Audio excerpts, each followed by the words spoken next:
was what they show in the news and the media. Violence, poverty, just nothing good. But as I arrived to Somalia, I saw many great and beautiful things that the media really showed, like the restaurants, the beach, the mosques, and the happy faces around here. Though we can't ignore the fact that there are terrible things happening in our country, even though there's improvement every day, we have a long way to go, and there's a lot of work ahead of us to rebuild our country, to empower the youth and educate them, as we are the future of this country.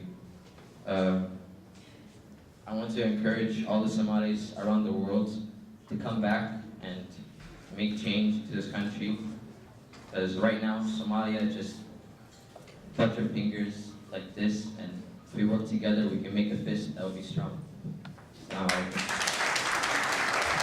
Yeah, I just want to give briefly my perspective of Somalia, of the diasporas all over the world. Why are you running away? From what? The safety? I see. Those diasporas over there feel like they're safer. But now, any day, anything is possible.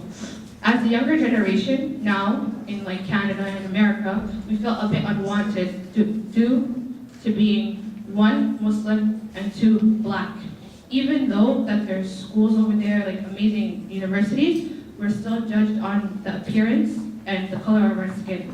To be honest, obviously Somalia is recovering now from war, but once upon a time, Somalia was a great country.